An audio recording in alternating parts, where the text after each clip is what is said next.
Welcome back to the weekly news roundup. This is the business edition, and we will end in Sillyville. You can catch these shows live at 9 p.m. Eastern Standard Time if you are so inclined. But let's go ahead and dive right on into the business end of things. First, we have some updates, and then we're going to have a party, and then we're going to get into the business news. We really have a couple of business articles here. First, as an update, over in Brazil, it turns out that shipping an iPhone without a phone charger is actually illegal.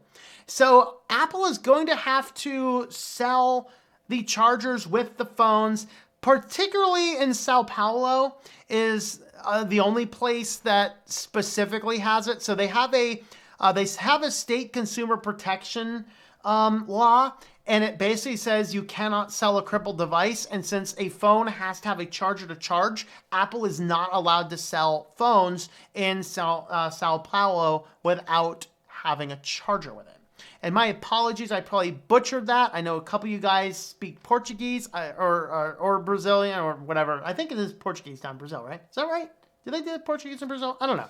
Hey, I'm a United States normie guy. I mean, I'm not a state traveler, nor am I a linguist. But anyway, the state's Consumer Protection Agency has basically said that's a problem. But then that moved up into the upper echelons of Brazil. And the Brazilian whole country is now looking to say, yeah, I think that's probably a good law we want to pass through the whole rest of the place. And so that's kind of what they're going to be looking at is they're going to be possibly looking at having to make separate packaging just for Brazil.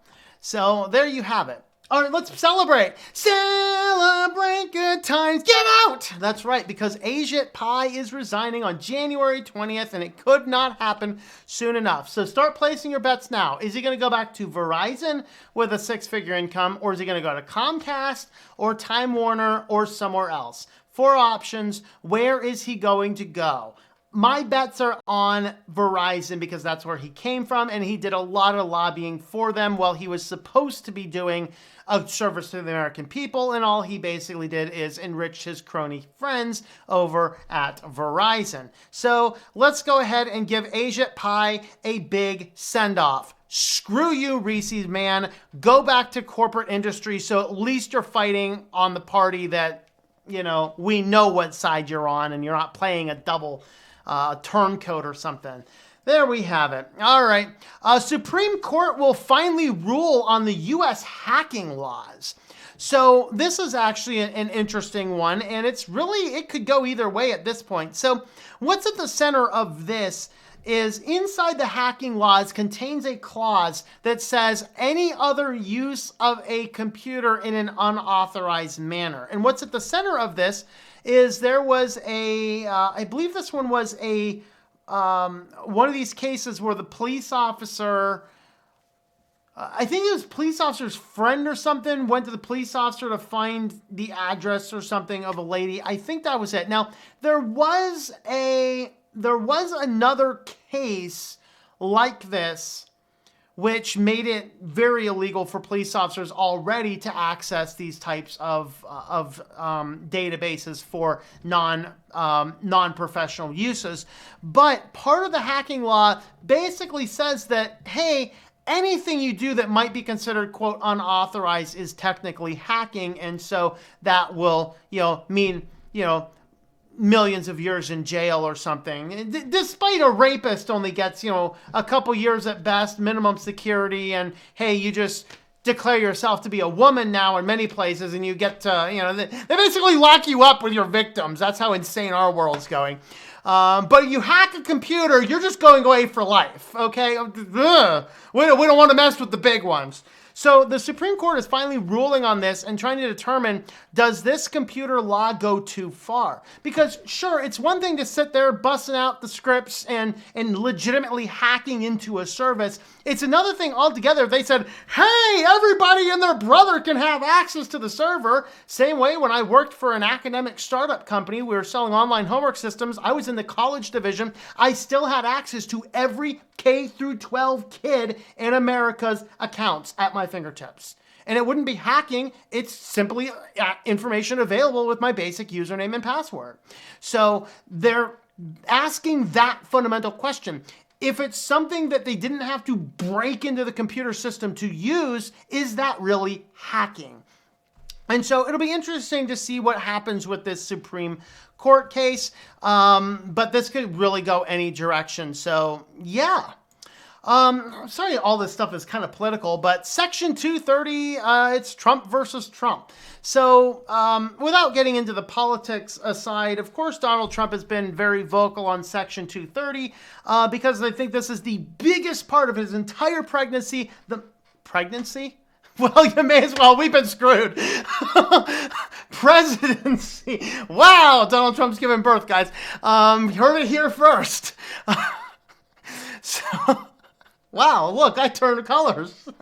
All right. So the greatest weakness in his presidency is that he completely misunderstands technology. And it would appear that nobody around him understands technology. So he wants to sit here and repeal Section 230. The problem isn't Section 230. If Section 230 is repealed, the internet goes to the corporatists, and that's all there is to it. I can't run a forum, I can't run a blog, I can't do anything anymore because Section 230 is what is going to be able to protect the small business person. But you repeal this, guys like Google and Microsoft and Apple, these guys, they have the ability to put in the technology to overcome this and become very draconian, whereas I would not have that ability. What needs to happen is clarification of Section 230.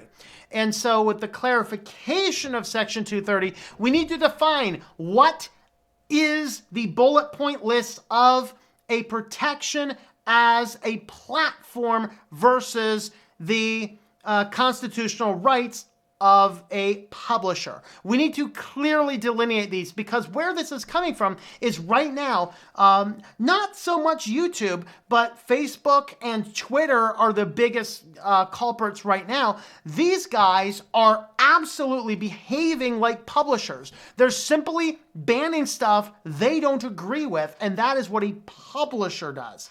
Now, they're claiming Section 230 protection, and Trump wants to appeal Section 230. The problem is Section 230 is fine. We just need to clarify what is a publisher and what is a platform. Now, why the article says it's Trump versus Trump is one of the things that he did in the in one of the agreements between Mexico and Canada regarding tech is basically it's a Section 230. I think they have a summary of the law down here. So the deal between Mexico, Canada, United States, Mexico, Canada Agreement, USMCA, specifically includes a version of the same law. The deal, which took effect over the summer, prohibits signatory countries from adopting any measures that would hold an interactive computer service liable for content created by others. That is Section 230. So the problem is that Facebook and Twitter, among others, are behaving more like more like a publisher where they are editorializing content and they're behaving less like a platform, allowing people to express their views and opinions. In reality, the bar for what should be removed should be, does it violate the law?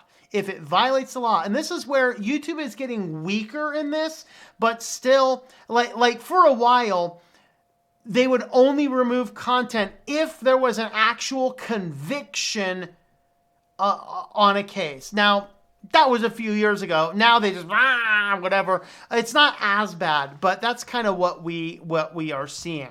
So, yeah, it's kind of interesting to see what's going on down the pipeline. So Google apparently illegally spied on and retaliated against its workers. So the bottom line and core of the investigation is, are workers allowed to talk amongst themselves about their workplace? I mean, come on, guys. That's what the water cooler's for. That's what lunch with your friends once a week is for, to talk about them. I mean, I remember the business networking group I was part of before, nonsense happened. And in light of that, in light of all that happening, we used to get in there every other, every other week, and we get in there, and it's about 10% or so of our time is complaining about our insane customers, clients, and workplaces. You know, of course, my workplace is the slave driver I work for, man. Oh, my lands. That guy just works me like no tomorrow. It's kind of crazy. But anyway. So Google's actions among workplace organizing efforts, including high-profile firings of several employees, were illegal violations of the National Labor Relations Act. So basically, they're investigating people getting in and trying to organize events. Basically, the same things. Like Amazon's getting worse at this. Like Amazon's hiring private investigators to tail people they think are trying to create unions. That's how crazy Amazon's getting with this. But nevertheless, we are seeing some laws come down and some people looking into those. Thousands of iPhone 12 owners are reportedly report persistent dropping of cell signals. You'd think in 2020 we'd figure out how to get phones to make calls. But apparently this is not a thing. Okay, phones to make calls? What is that nonsense you're talking about? All right, so with the release of any new device, users are bound to stumble upon a few bugs missed during testing. Most of the time, glitches are not much more than an annoyance, but they can be a deal breaker on rare occasions. Now there's one of these. So basically, it's Apple. You know, Apple's going to say, you're holding it wrong, of course. But anyway, the new device has something wrong with it where it's just consistently dropping stuff. So the bug is not the only hiccup. It experiences many other issues. Oh, by the way, I'll mention this on Mac users. If you're doing anything with like Java, do not upgrade a Big Sur. A friend of mine's taking some courses in Java right now, upgraded the Mac, or the Mac's like, hey, upgrade, sure, whatever. NetBeans and Java doesn't work with Big Sur. Not easily anyway. If you know how to fix that, let me know. I'll pass the information down. But anyway, a phone. Apple has done so good. They have released a phone that doesn't apparently make phone calls. Well, if you want to help support the channel and you are looking for some good projects, have a look at Linode. I've been doing a couple of videos and projects with Linode recently. Use my affiliate code there, tlm.li/Linode. You'll get $100 in credit, which is good for 60 days. You can spin up as many machines as you want to play around with in that period of time, and then you can go ahead and just start using what you are using. So as far as comparing it to AWS or Google's services, you're actually going to pay quite a bit less for these. So the lower tier that I'm working with right now, they're about $5 a month, which is actually really good for the types of servers that you are getting. So have a look at Linode. I'll use my affiliate link, tlm.li/Linode for $100 in credit. 60-day free trial. It does require a valid credit card. Go ahead and get that out of the way as well. So let's head on over to Sillyville, shall we? So first in Sillyville, PlayStation nonsense is still going on. So PlayStation is reportedly censoring PS5 users on Twitter.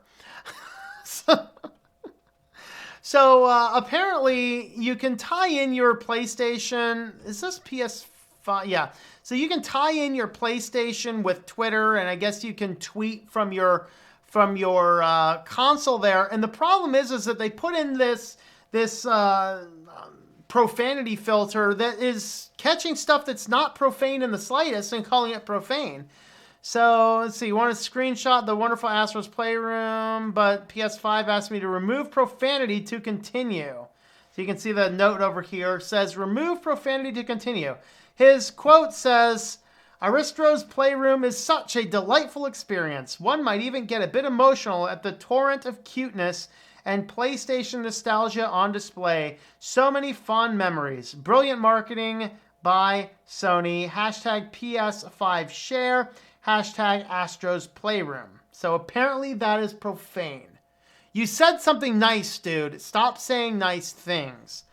There's no mention of this within the parental controls either, so it can't be removed. You can't like, hey, I'll let my kid cuss up a storm. Apparently it's something on the back end, and it's not exactly working quite right.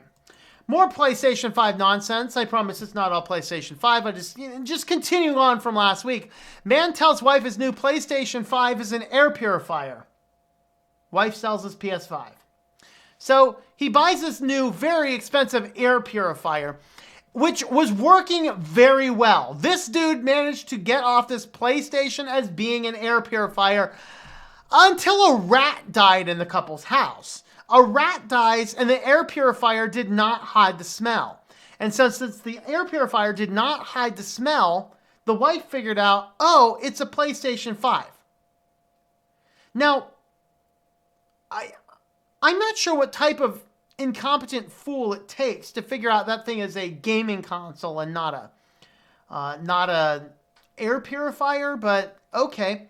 So when she finds out that it is indeed a PlayStation 5, she makes him sell it because apparently he's been pussy whooped. When the buyer shows up to get the gaming system, he was met by the sad husband instead of the woman he'd spoken with on the phone. The husband told the buyer, "It's my wife who wants to sell it. I went silent after seeing my look in his eyes. I could feel his pain," the buyer posted to Facebook. Guys, I'm going to remind you again, as I reminded you last week, it's a gaming console. We don't need to get all emotional about it. It's just a gaming console. The Internet Archive is now emulating and archiving Adobe Flash animations. Of course, this is the month, guys. This is the month we've been waiting for. Flash is officially being taken to the back of the barn by the Adobe masters and double tapping it. And so Internet Archive is now collecting and archiving the Adobe Flash animations in games. So if you cannot get enough of the Macarena Dance with Macaronis or any of the others, what is it, the hamster dance, any of those types of things that were the internet memes of the 90s into the early 2000s, if you cannot get enough of those, head on over to the Internet Archive. They will have a lot of them, okay? So that is just going to be the glorious place to go. This family, this isn't tech related, it was just kind of cute. This family returns home to find a baby koala is perched on the Christmas tree in their lounge. So there you go. Look at that. A koala bear just kind of got on in and decided to hang out on their tree. That's a really cool ornament there. Yes, it is. Very nice. Microsoft is selling ugly Windows sweaters, and part of the proceeds benefit girls who code. So I guess you can get your ugly Windows Christmas shirts. I mean, this is a Christmas shirt. You got the Christmas tree, you got the snowflake, and then of course you have all of the Windows paint stuff. I have to say, I might actually enjoy one of these sweaters. I mean, just for the nostalgia of it. Of course, in my school, we didn't have Windows paint, but we did have like the Macintosh version in the library. Those good old days of study hall, spending an hour doing some crap with paint on a Mac, because why not, right? But yeah, I mean, the ugly Christmas sweaters, here we have them. There you go. Oh, look at that one. I think I don't know. I don't know which one I like the best. This one actually has all the icons. I like this one the best. It actually has all of the icons, and it's an untitled paint. So, very cool. But you can go ahead and pick up your very own ugly Christmas sweater. Is XP this year. It even comes in a software box. That is so epic. That's cool. I like that. That's neat. All right. Microsoft Teams. We already, of course, talked about Microsoft Teams and their crazy spyware in the privacy section this week. But now Microsoft Teams is getting an Apple CarPlay support for on-the-move calls.